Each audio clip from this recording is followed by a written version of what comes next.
Ang anghel ng Panginoon ay nagbalita kay Santa Maria. At siya'y naglililalang ng Espiritu Santo. Aba, Ginoong Maria, napupuno ka ng grasya.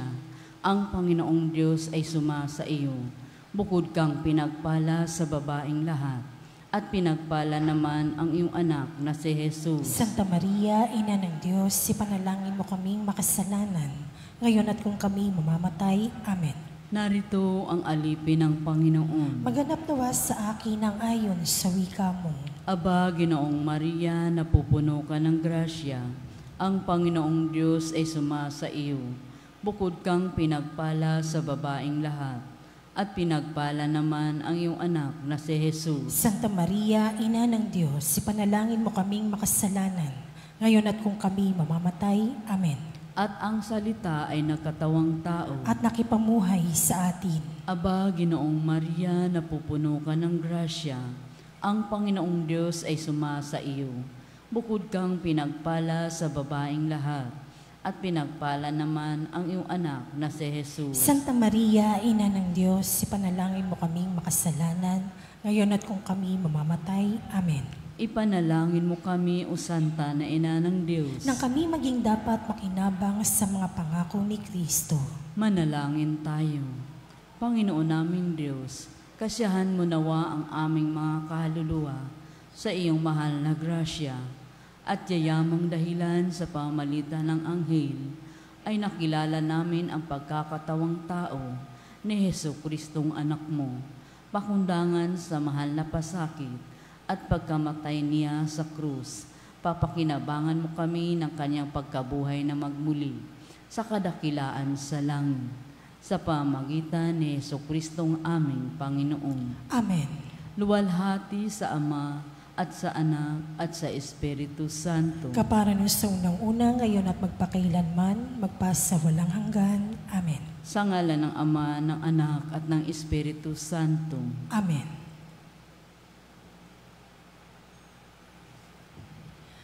At ang mamumuno po sa ating banal na pagdiriwang ngayon ay ang ating pumbuting kura paroko, Reverendo Padre Douglas D. Badong.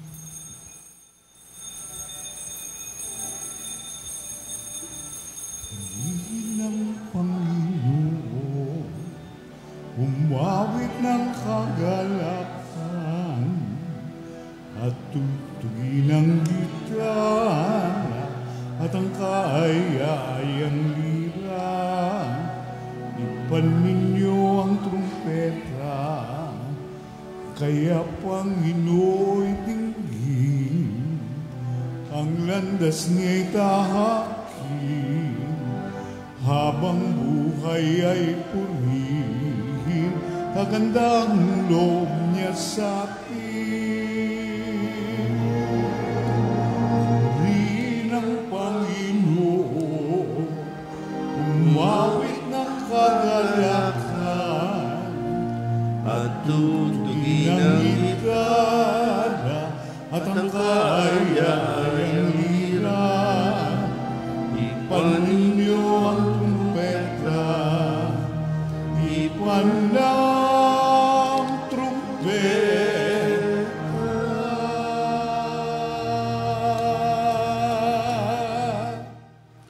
Sa ngalan ng Ama at ng Anak at ng Espiritu Santo. Amen. Ang pagpapala ng ating Panginoong Jesucristo, ang pag-ibig ng Diyos Ama, at ang makikipagkaisa ng Espiritu Santo naway sumainyong lahat. At sumaiyo rin. Ngayon po ay ginugunita natin ang kapistahan ni San Roque. Mga kapatid, tinipon tayo bilang mga kaanib na angkan ng Diyos, kaya dumulog tayo sa maawaing Panginoong nagpapatawad ng lubos. Sinugong tagapagpagaling sa mga nagsisisi, Panginoon, kaawaan mo kami. Panginoon, kaawaan mo kami. Dumating na tagapag-anyayang mga makasalanay magsisi, Kristo, kaawaan mo kami. Kristo, kaawaan mo kami.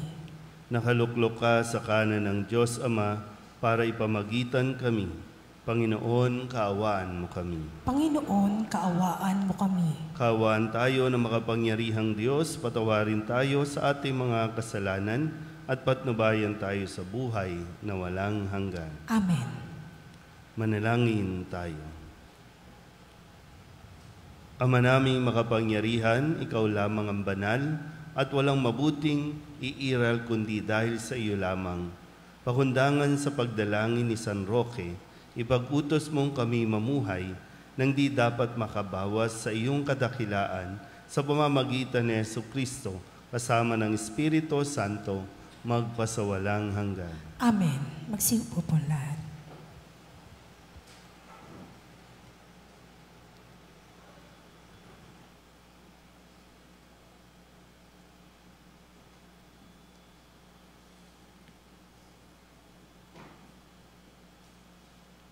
Pagbasa mula sa aklat ni Propeta Ezekiel.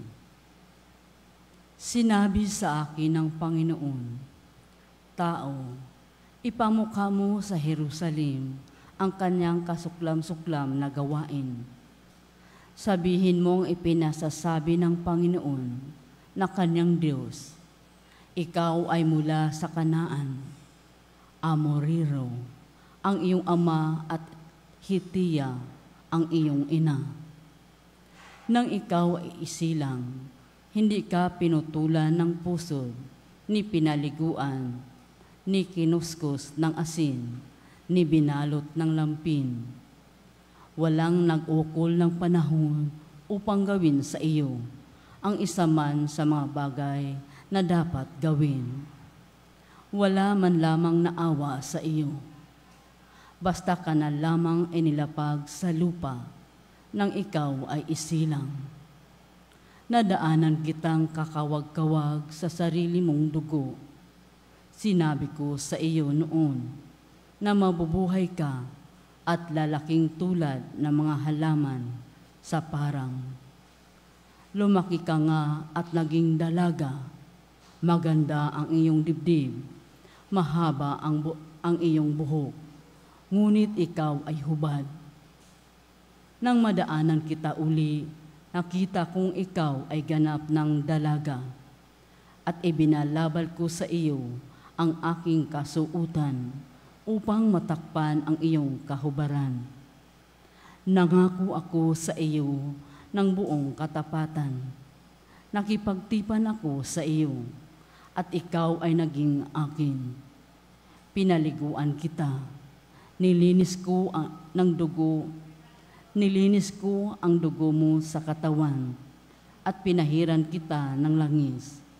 Dinamtan kita ng may magagandang burda at sinuutan ng sandalyas na balat. Binalot kita ng pinong linong at damit na sida. Sinuutan kita ng pulsira sa magkabilang braso at binigyan ng kwentas. Binigyan din kita ng hikaw sa ilong at tainga. Pinutungan kita ng isang magandang korona. Nagayakan ka ng alahas na pila at ginto. Ang kasuotan mo'y pinong lino, piling sida at tilang nabubordahan ng maganda. Ang pagkain mo'y yari sa pinakamainam na harina. Pulot pukyutan at langis ang iyong inumin. Lumaki kang walang kasing ganda at nalagay sa katayuan ng isang reyna.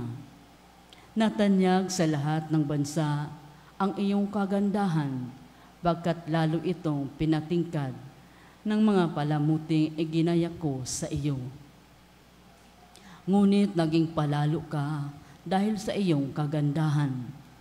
Ano pat nabuya ka sa pagiging matutot at ang sarili mo'y ipinaangkin sa lahat ng makita mo. Gayunman, hindi ko na rin kalilimutan ang ginawa kong tipan sa iyo nang ikaw ay bata pa. Ngayon ay gagawa ako ng tipan para sa atin. Hindi ito masisira kailanman. Sa sandaling ipatawad ko ang lahat mong kasalanan. Matitikom ang bibig mo dahil sa laki ng kahihiyan. Ang salita ng Diyos. Salamat sa Diyos. Saan mong tugunan ang ating pong itutugon? Galit ng Diyos sa inaparam, pinatawad niya ang tanan. Ulitin po natin. Galit ng Diyos sa inaparam, pinatawad niya ang tanan. Ang Diyos ang siyang nagliligtas sa akin. Tiwalang-tiwala ako at wala mong timang pangamba. Sapagkat ang Poon ang lahat sa akin. Siya ang aking awit, ang aking kaligtasan. Malugod kayong sasalok ng tubig sa batis ng kaligtasan. Tugon. Galit ng Diyos sa inaparam, pinatawad niya ang tanan. Magpasalamat kayo sa Poon. Siya ang inyong tawagan. Ipaalam ninyo ang mga bansa ang kanyang ginawa. Ipahayag ninyo ang kadakilaan ng kanyang pangalan. Tugon. Galit ng Diyos sa inaparam, pinatawad niya ang tanan. Umawit kayo ng papuri sa Poon, sapagkat kahanga-hanga ang kanyang mga ginawa. Ipahayag ninyo ito sa buong daigdig, mga anak ng Siyon. Umawit kayo ng buong galak, sapagkat nasa piling ninyo ang dakila at ang banal ng Israel. Tugon. Galit ng Diyos sa inaparam, pinatawad niya ang tanan. Magsitayo po ang lahat. Hallelujah, hallelujah. Wikain mo, doon nakikinig ako sa iyong mga salita. Hallelujah, hallelujah, hallelujah.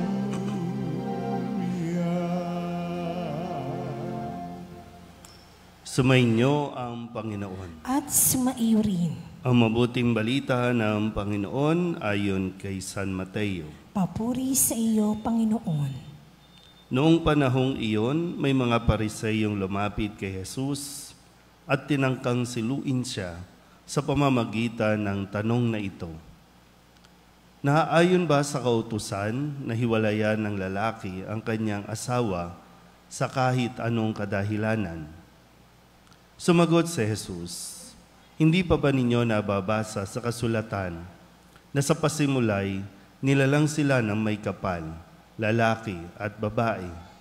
At sinabi, dahil dito, iiwan ng lalaki ang kanyang ama't ina, at magsasama sila ng kanyang asawa, at sila'y magiging isa.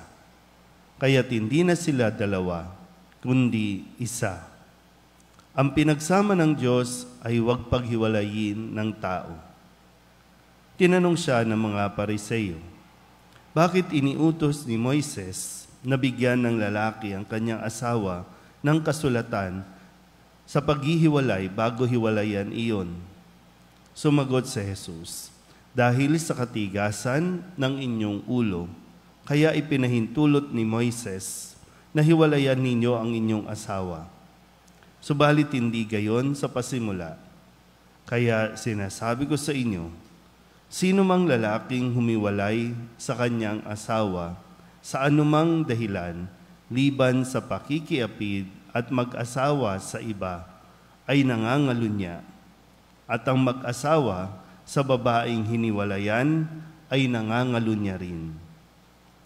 Sinabi ng mga alagad, kung ganyan po ang kalagayan ng lalaki sa kanyang asawa, mabuti pang wag nang mag-asawa. Sumagot si Jesus, hindi lahat ay makatatanggap ng simulaing iyan, kundi yaon lamang pinagkalooban ng Diyos. Sapagkat may iba't ibang dahilan kung bakit may mga lalaking hindi makapag-asawa. Ang ilan dahil sa kanilang katutubong kalagayan. Ang iba dahil sa kagagawan ng ibang tao ay nagkagayon sila. Mayroon namang hindi nag-aasawa alang-alang sa ikauunlad ng paghahari ng Diyos. Ang makatatanggap ng simulaing ito ay tumanggap nito. Ang mabuting balita ng Panginoon. Pinupuri ka namin, Panginoong Hesukristo. Isang magandang umaga po sa inyong lahat. Ngayon po ay Biyernes ng ika-19 na linggo ng karaniwang panahon at ating pong ginugunita ang kapistahan ni San Roque. San Roque na kung saan ay talagang ating nilapitan ng panahon ng COVID, panahon ng pandemic, no, dahil siya ay isa sa mga nilalapitan at hinihinga ng tulong sa mga panahon ng ganito. Kaya papasalamat tayo sa Diyos sa patuloy niyang pagbibigay sa atin ng mga halimbawa at ng mga gagabay din sa atin sa mga panahon na talagang sinusubok tayo. At ngayon, kailangan din talaga natin ng gabay kung paano natin mas mauunawaan at mapagtitibay ang pagsasama ng mga mag-asawa. Ulitin ko po yung madalas kong sinasabi, no? Kapag sira ang mag-asawa, sira ang pamilya. At kapag sira ang pamilya, sira ang lipunan. Nakakalungkot lang minsan, no? Pag napapakinggan natin ang mga kongresista natin, mga senador natin, na dapat sila ang naproprotekta sa batas na magpapatibay sa pamilya, pero ngayon parang sila yung pinanghihinaan at sila yung lubusan talagang hindi makaunawa sa kahalagahan ng pagpapatibay ng pamilya. Kaya pilit na isinusulong ang mga batas para mapaghiwalay ang mga mag-asawa. Pero yun nga lang, tayo din naman kasi, tayo ang bumuto sa mga yan eh. Tayo rin kasi, hindi tayo nag-iisip ng mabuti kung sino yung karapat-dapat na magtatanggol sa iyong at sa ating pamilya. Yung sa panlabas, parang ang ganda-ganda sabihin, no? Para sa kaligayahan ng bawat isa. Nagiging maligaya ba talaga pag naghihiwalay ang mag-asawa? Sino ba mga may asawa dito? Maligaya pa ba kayo? Gusto nyo na isoli? Bakit ba kasi, baka katulad ng sinabi, kasi sa katigasan ng ulo. Diba? Kaya nga sa proseso natin sa simbahan, hindi madali. Hindi ito katulad na, haharap tayo sa husgado, haharap tayo sa korte at magpapakasal tayo. Masasabihin, handa ba kayo? Opo. Sige, kasal na kayo.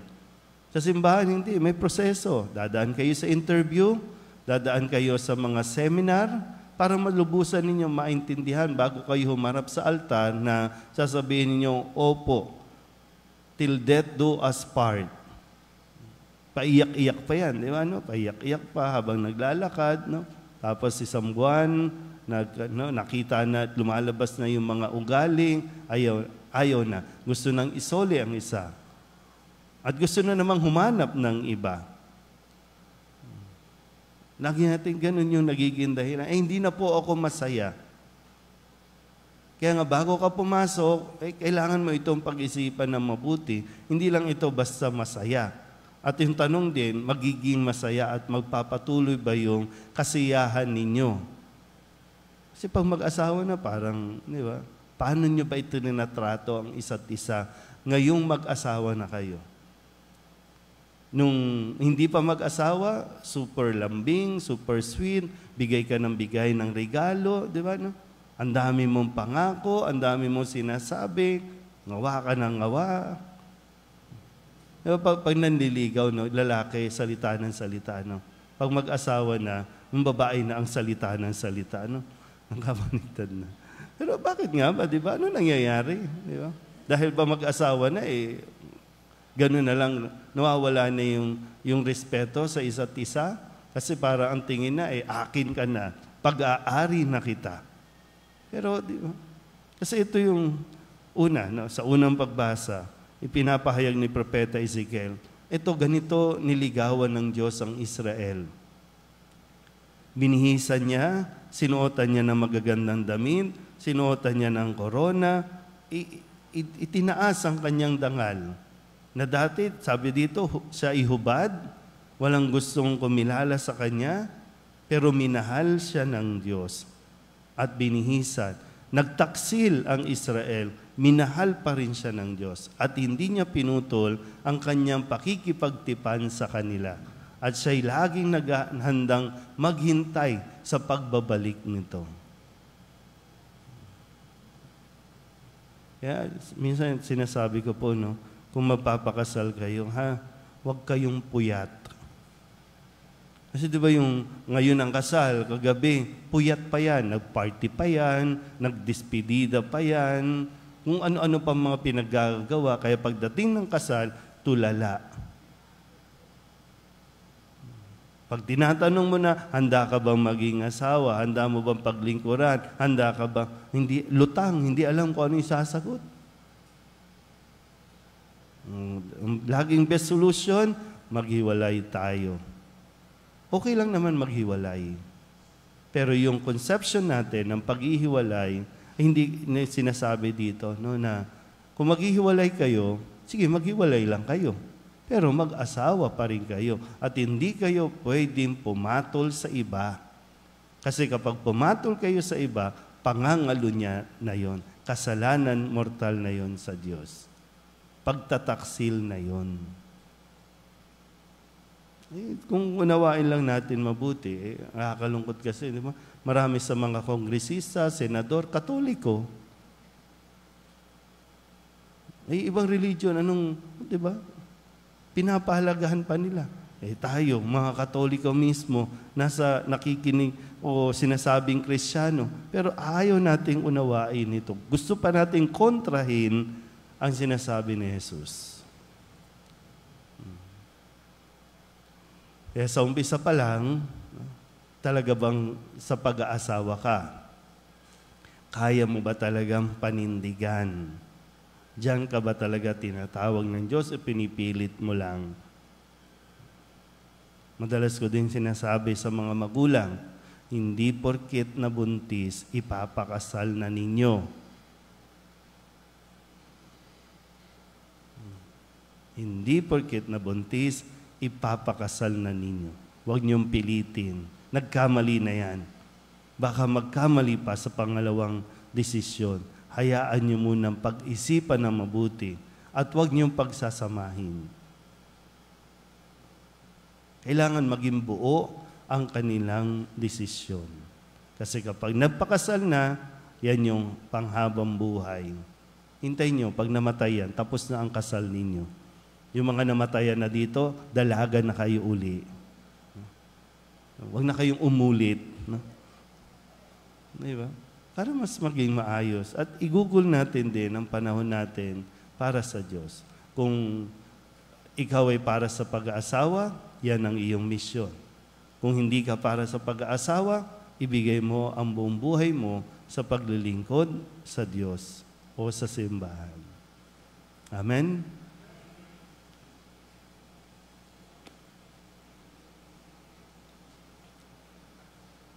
Nakikilahok sa paglikha ng Diyos ng bagong buhay ang mga mag-asawa at may bahay. Ialay natin ang ating mga panalangin ngayon para sa mga magulang at mga anak. Ang inyo pong itutugon, Panginoon, dinggin mo ang aming panalangin. Panginoon, dinggin mo ang aming panalangin.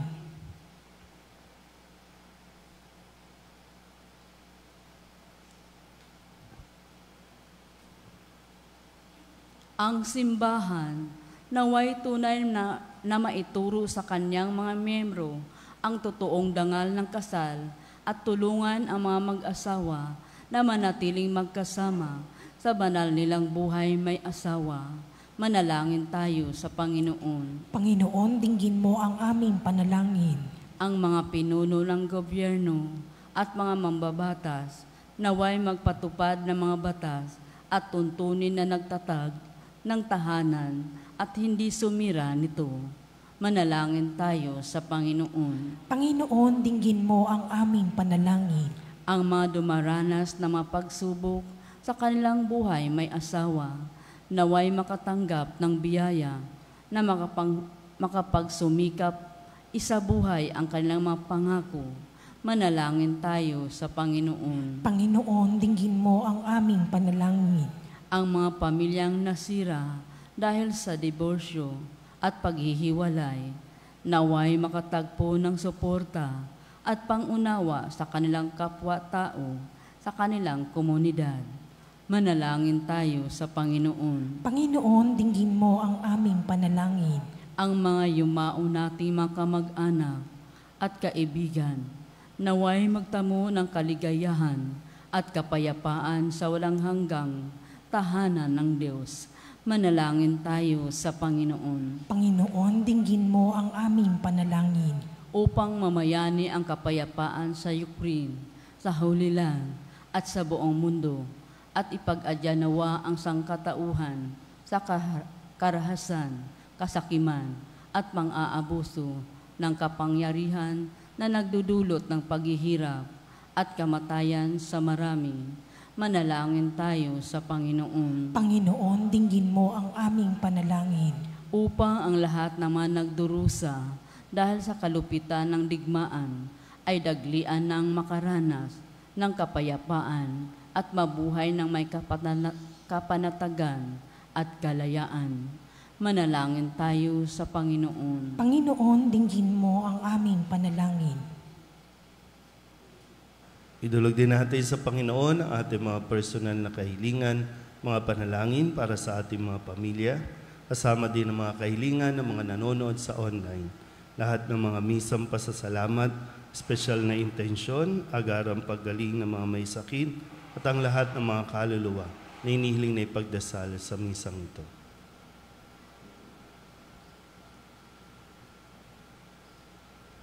Ang lahat ng ito inihiling namin sa ngalan ni Kristo, aming Panginoon. Amen. Magsiupo po lahat.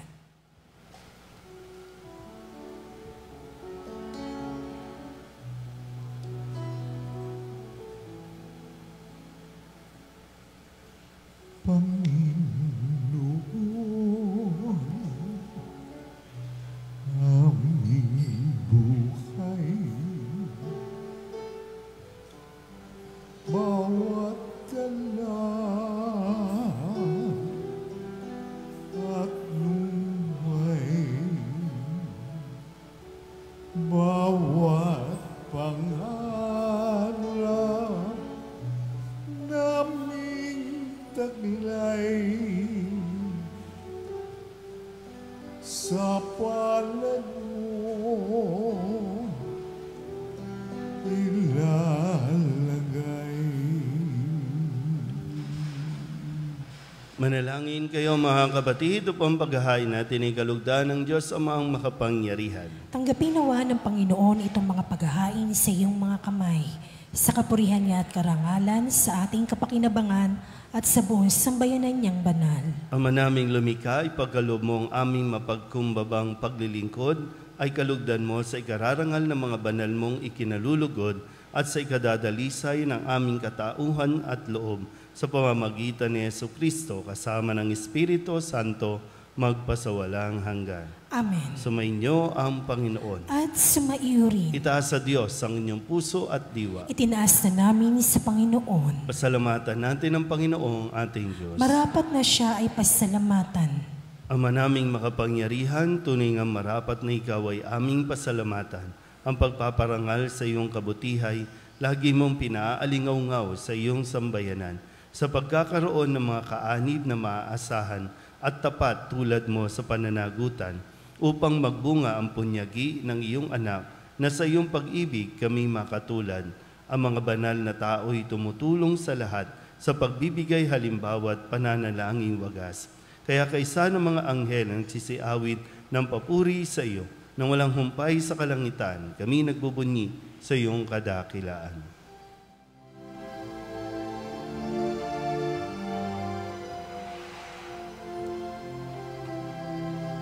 Santo, Santo, Santo, Panginoong Diyos makapangyarihan, napupuno ang langit at lupa ng kalwalhatian mo. Hosana sa kaitaasan, pinagpala na panilito sa ngalan ng Panginoon. Hosana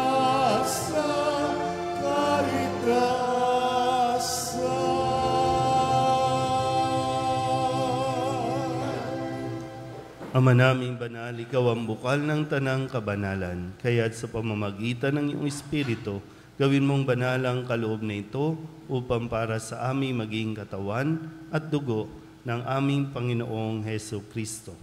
Bago niya pinagtiis ang kusang loob na maging handog, inawakan niya ang tinapay, inasalamatan kaniya, pinaghati-hati niya iyon, iniabot sa kanyang mga alagad at sinabi, "Tanggapin ninyong lahat ito at kanin, ito ang aking katawan na ihahandog para sa inyo."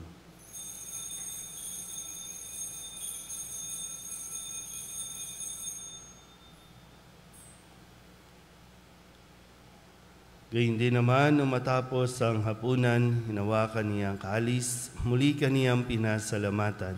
Iniabot niya ang kalis sa kanyang mga alagad at sinabi, "Tanggapin ninyong lahat ito at inumin. Ito ang kalis ng aking dugo, ng bago at walang hanggang tipan, ang aking dugo na ibubuhos para sa inyo at para sa lahat, sa ikapagpapatawad ng mga kasalanan. Gawin ninyo ito sa pag-alaala sa akin."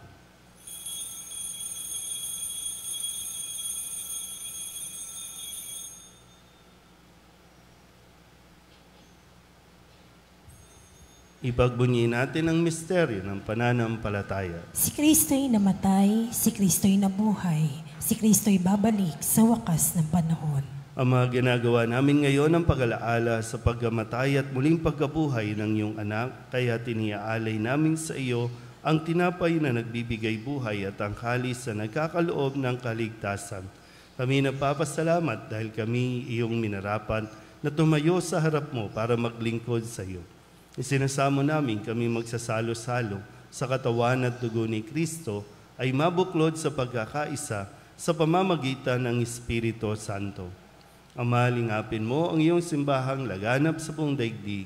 Puspusin mo kami sa pag-ibig kaysa ni Francisco na aming Papa at ni Jose na aming Obispo at ng Tanang Kaparian. Alalahanin mo rin ang mga kapatid naming nahimlay na may pag-asang sila'y muling mabubuhay, gayon din ang lahat ng mga pumanaw. Kawaan mo sila at patuloyin sa iyong kaliwanagan. Kawaan mo at pagindapating kaming lahat na makasalo sa iyong buhay na walang wakas. Kaysa ng mahal na Birhen Maria na ina ng Diyos, ng kabiyak ng puso niyang si San Jose, kaysa ng mga apostol at ng lahat ng mga banal na namuhay dito sa daigdig ng kalugod-lugod sa iyo, may pagdiwang nawa namin ang pagpupuri sa ikararangal mo sa pamamagitan ng iyong anak na aming Panginoong Heso Kristo. Sa pamamagitan ni Kristo, kasama niya at sa Kanya, ang lahat ng parangal at papuri ay sa iyo, Diyos amang makapangyarihan, kasama ng Espiritu Santo, magpasawalang hanggan. Amen. Amen. Amen.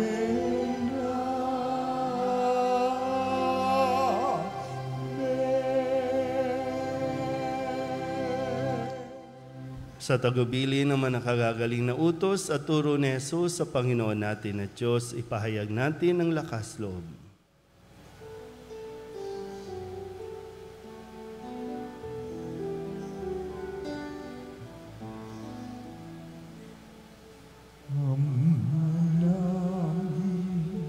Sumasalangit ka, sambahin ang ngalan mo, mapasa amin ang kaharian mo, sundin ang loob mo, dito sa lupa paralan sa langit, bigyan mo po kami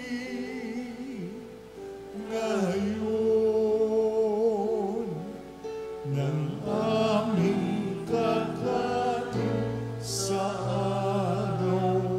araw-araw at patawarin mo kami sa aming mga sala, para nang huwag papatawan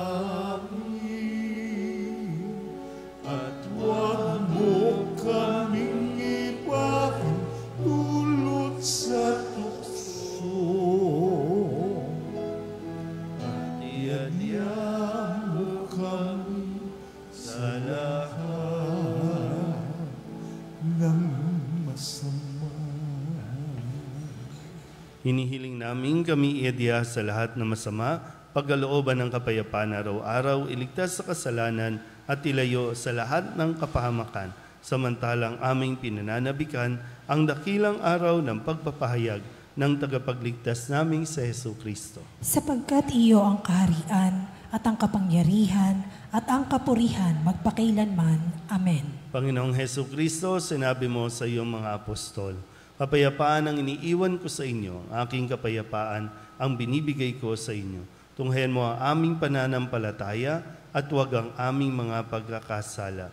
Pagkalooban mo kami ng kapayapaan at pagkakaisa ayon sa iyong kalooban, kasama ng Espiritu Santo, magpasawalang hanggan. Amen. Ang kapayapaan ng Panginoon ay laging sumainyo. At sumaiyo rin. Magbigayin po tayo ng kapayapaan sa isa't isa.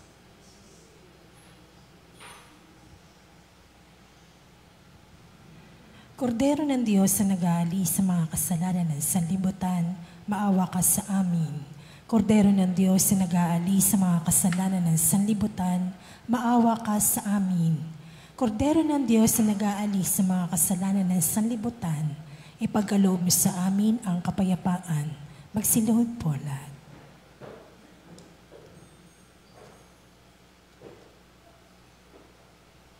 Ito ang kordero ng Diyos. Ito ang nag-aalis ng kasalanan ng sanlibutan.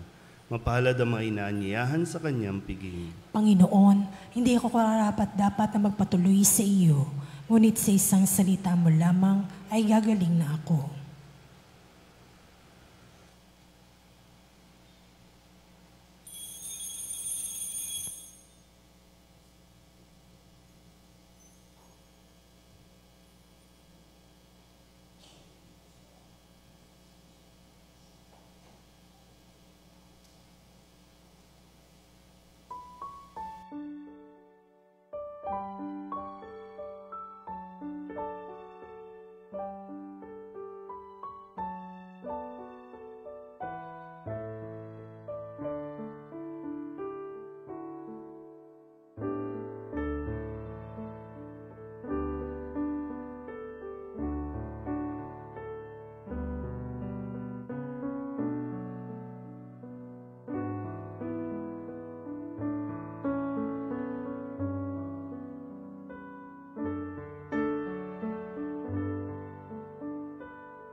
Manalangin tayo.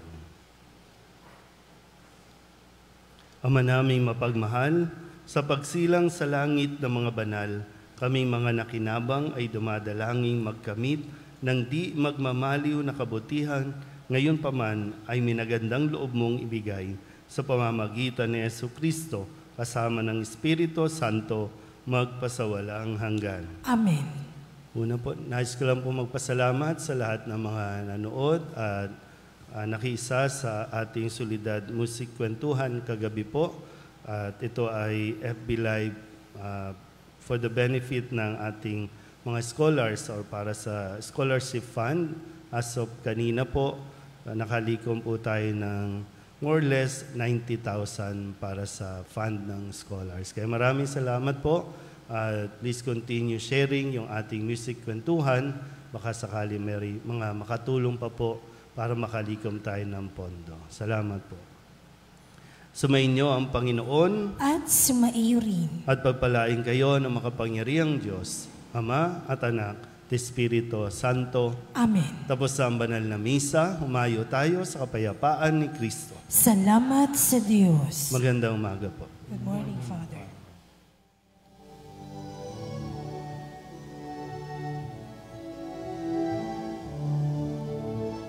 Walang sinuman ang nabubuhay para sa sarili lamang. Walang sinuman ang namamatay para sa sarili lamang. Tayong lahat ay may pananagutan sa isa't isa. Tayong lahat ay tinipon ng Diyos.